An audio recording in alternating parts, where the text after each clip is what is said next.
Someone snaps their fingers outside my window every night at 3 a.m. The neighbors warned me not to look at him. I heard the snapping the first night I moved into my new house. My neighbors had told me earlier that I should never, under any circumstances, look at the man. If I did, I would sorely regret it. When I asked them what happened if you looked at him, they didn't say a word. Instead, they just looked at each other and the husband shook his head. I should have taken their advice. By the time I was in bed that night, I had already forgotten about their warning, until it started. I could hear the snapping, echoing from somewhere down the road, and I had forgotten to close my blind. Stupid mistake. I was just about to get out of bed and shut the curtains when suddenly the next snap came from right outside the bedroom window. I let out a startled cry. The house was a good 20 feet from the public sidewalk and separated by a garden gate and then a row of bushes. Somehow he had cleared that distance in less than a second. I covered my face with the pillow and curled up into a ball. A whispered prayer escaped my lips, and I hoped that God was stronger than whatever was outside. The thing started walking back and forth, going just past my house each time. His snapping started out slow and rhythmic, but got faster and faster each time until it reached a feverish speed. As they sped up, the snaps grew louder, much louder than any sound a human snap could make, to the point that they rattled the window glass in its pain and drowned out every other sound. I began to shake and shouted for Jesus to protect me. It was growing increasingly difficult to lie there defenseless in bed as the snaps grew louder. Part of me wanted desperately to jump out of bed and face whatever monster was outside, but it wouldn't stop.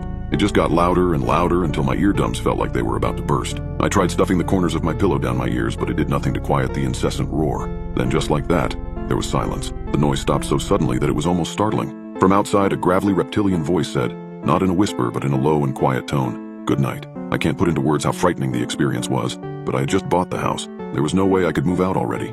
I got up without opening my eyes and shut the window curtains. It took 4 more hours to fall asleep, and even then only because the sun was starting to rise and the world felt safe again. After a while, I developed certain strategies for coping with my nightly visitor. I asked around, and some people in the neighborhood let me know that you could help drown out the noise by leaving a fan on through the night.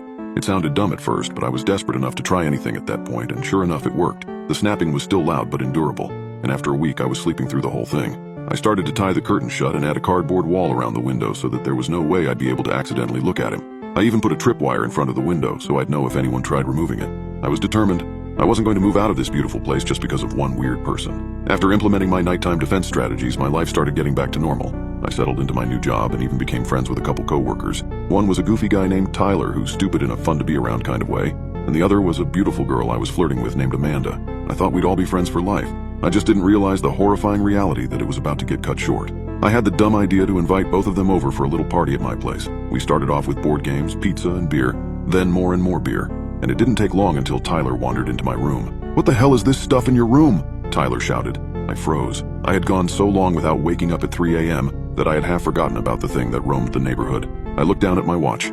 It was 2:55 a.m. Crap. I had let time get away from me. I got up and ran into my bedroom and Amanda followed me. "Don't touch it. Get away from the window," I shouted at Tyler, who was peeling back the box on the windowsill. He and Amanda stared at me with their mouths gaping open, and I knew I had to explain myself. I told them all about the thing that comes by every night at 3 a.m. and how it was incredibly dangerous to look at him. I expected them to think I was crazy, but that wasn't exactly how they reacted. "Whoa," Tyler gasped. "So, like, your neighborhood is haunted?"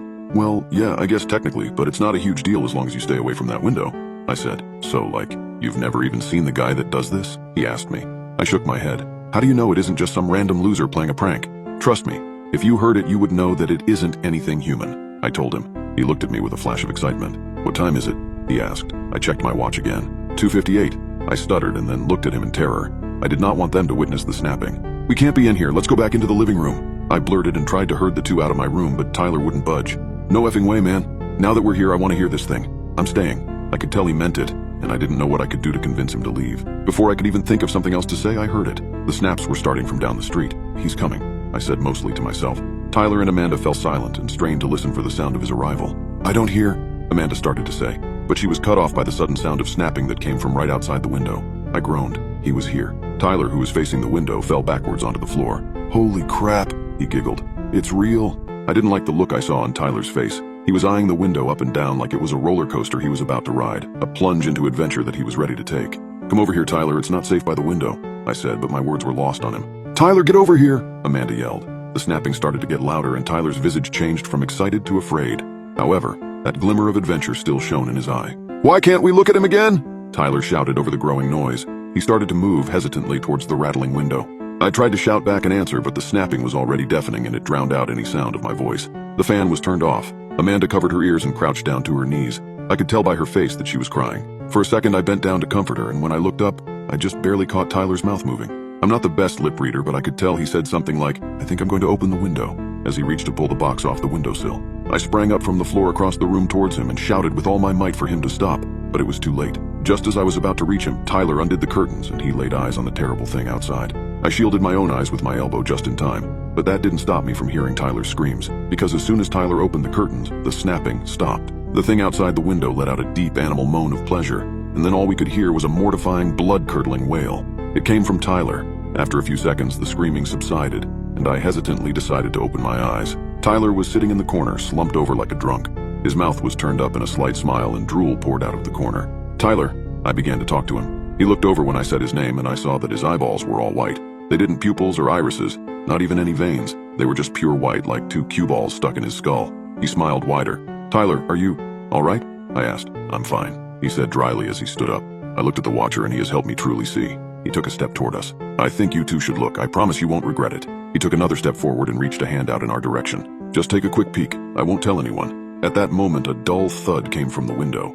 Tyler went on talking and staggering towards us. I put a protective arm out in front of Amanda in a feeble attempt at shielding her from whatever terribleness had entered the body of our friend. "You should take a look. It's not so bad. It's not like what they've told you." There was another thud against the window. It sounded like something was pounding on the glass. "I promise I wouldn't lie to friends," Tyler said. Thud. "Do I look like I'm hurt?" I wanted to answer that he did look hurt, but I knew it wouldn't do much. There was something very wrong with him. Looking out the window had changed him. "Tyler, what is that thing doing?" I asked him tentatively as I took a cautious step backward. Thud. "Who?" Tyler asked me. "That thing outside." "Oh, he's banging his head on the glass. He says that once someone looks at him, he's allowed to come in." As he said those words, there was another thud and the glass made a cracking noise. I turned around to look at Amanda and said the last words I would ever speak to her. "Get out now!" She took off running and I followed close after. Behind us, I heard Tyler call out, this time in his normal voice, as if the real Tyler had fought his way out of the prison that was his mind. By the time I got through the front door, Amanda was already out of sight. Her car wasn't in the driveway, so I assumed she made it to safety. My car was in the garage and the keys were up in my room, so I ran away on foot. New screams and the sounds of tearing flesh echoed out into the night as I crossed the lawn and scampered down the sidewalk. There was so much adrenaline in my system that running was not difficult, even though I was severely out of shape. I ran until my frantic legs carried me to a public place, a fast food restaurant that I had never noticed before. Thank God it was open. I burst inside and collapsed onto the sticky tile floor where a worker had just mopped. He looked slightly annoyed, but not in the least bit shocked. I guess the graveyard staff at a fast food place see a lot of crazy shit. As soon as I regained my breath, I pulled out my phone and called 911. I told the operator that someone had broken in and attacked my friend. I hoped there was still a chance for Tyler, but in my gut I knew that it was over for him. The operator asked where I lived, and when I gave her the address, her tone of voice completely changed. "Did he look out the window?" she asked. I guess emergency services was already aware of the thing that wandered the neighborhood. "Yeah, he did," I sniffled. "Well, I'm sorry, sir, but there's nothing we can do for your friend. We will try to recuperate most of your belongings in the morning, but you cannot go back to that house. Do you have somewhere else you can stay?" she asked. I was speechless. There was nothing they could do. What was that thing that went snapping outside my window every night, and how was it so terrifying that even 911 wouldn't mess with it? Eventually, I lied to her and said I could stay at a relative's house, but truthfully, I had nowhere to go. My only two friends in the area were Tyler and Amanda, one of whom was literally in the belly of the beast and the other wasn't answering my calls. I eventually moved to a new neighborhood with a good job and new friends. Things are going great, but I'm starting to get a little worried. My next-door neighbors just called and said that they want to come over to discuss some community guidelines. They said it has something to do with locking your doors every time there's a full moon. I swear I can't take this stuff anymore. Why can't I just find a decent place to live?